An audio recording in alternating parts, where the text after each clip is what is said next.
Good morning, good afternoon, good evening. My name is Raja Mukherjee, and once again, welcome to my channel, The Value Creation Playbook. Today, we are going to talk of a very interesting topic: buy and build and bolt-on integration. And this is episode 9 of the Value Creation Playbook. Essentially, we are going to dive into the strategy that private equity loves almost as Excel macros: buy and build. Now, we have all heard the phrase go big or go home, right? Well, in PE, the game is go big and make sure the plumbing works. And why not? Before buying companies is easy, but integrating is very, very tough. And this, my friends, is not only for the private equity, for anybody who is aiming for a large scale transformation.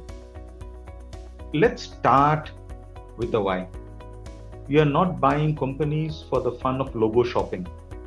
You are buying to amplify value, access to new markets, new capabilities, or cost synergies. In pharma, one deal brought in a CRO in-house.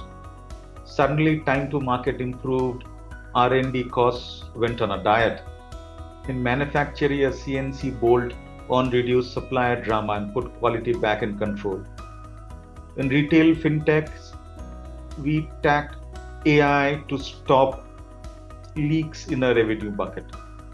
Moral of the story: don't just stack businesses, stack advantage. This isn't a Lego set. Let's get the pieces right.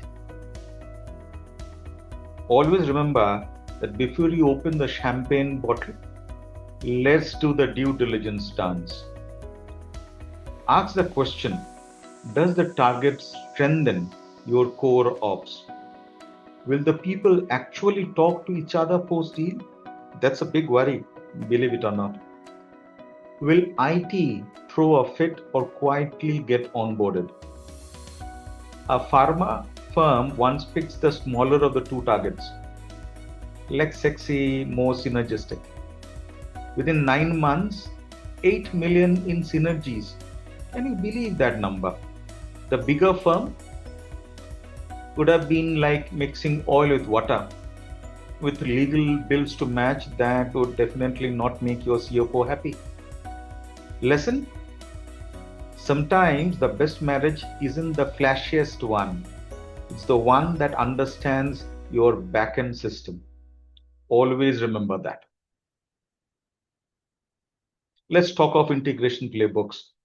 And of all of us know of that famous 100-day plans. This is where you separate the operators from the tourists. Define what can get centralized: finance, procurement, data. Decide what stays local: brand identity, sales ops, customer quirks, only the essential ones.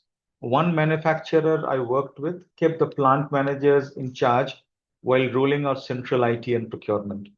Net result: $12 million in savings and zero factory issues or revolts, whatever way you want to call.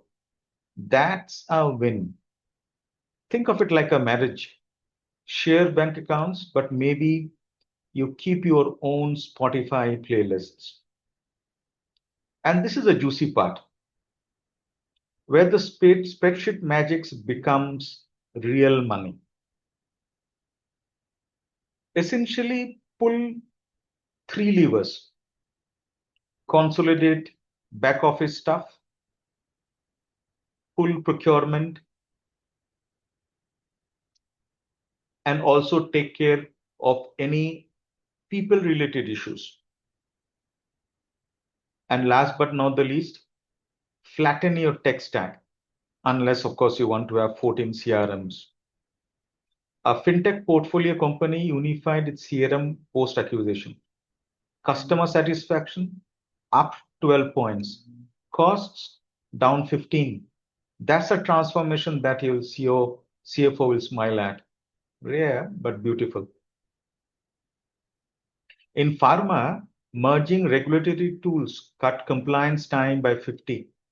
And that, friends, is how you get deals approved faster and slip better at night. It's also important for us to always remember that culture integration is absolutely a must.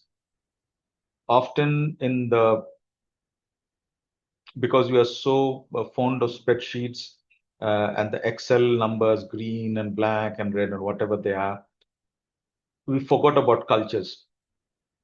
Here's what works: build cross entity forces, create shared goals and shared pain. Always remember, we are talking about people getting integrated into a totally new environment. And yes, always have town halls, lots of them with actual Q&A, not just the CEO monologue. I remember in a pharma firm where I had supported, there are two camps, biologics and small molecule. One said science and the other said speed. Bringing them together took sprints, lots of pizza lunches, and shared bonus pools. But the result? A 3-year CAGR of 19. Culture is not soft, it's the glue or the gum in the gear if you ignore it. The choice is yours. Absolutely. Let's talk of tech. It's just like the gremlin in the machine, the IT team. What you need is a tech integration blueprint. Make it into small, bit-sized consumable pieces and then stitch them together.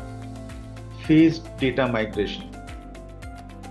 Starting with the most toughest sometimes helped. Unified governance, or at least fewer rogue spreadsheets. One manufacturing client skipped the data audit. You know what the result was? 2 systems, 2 truths, and 4 million in billing error. CFO was not a happy man. A common data dictionary saved the day at the end and after all those additional overtime hours. Lesson for anyone out there: if you ignore tech, tech will bite you back. And it doesn't nibble. It's a hard bite.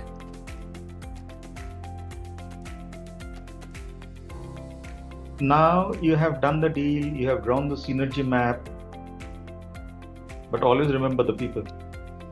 Did you remember the people? Find your most valuable people, MVPs, both in talent and customers. Create retention plan that reward staying, not just showing up. One fintech client tied integration goals to bonuses. The result, 90% of A players dead. Customer churn, half the industry average. Because guess what? Excel don't build companies. As simple as that. People do. And customers notice when the rock stars start disappearing. And no PowerPoint explanation really helps.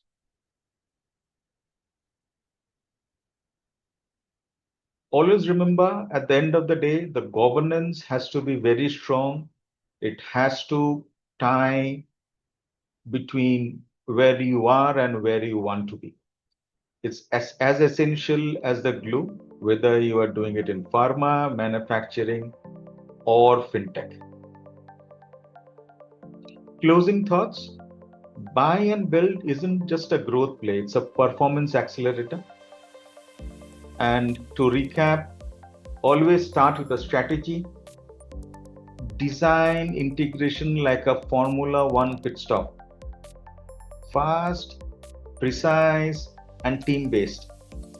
And never, ever underestimate the human side. Thanks for watching. Like, share, and subscribe it. The Value Creation Playbook. More stories, less jargon, and zero dull slides. Absolutely guaranteed. Until next time, Keep building smartly. Thank you for being a journey, and we speak soon.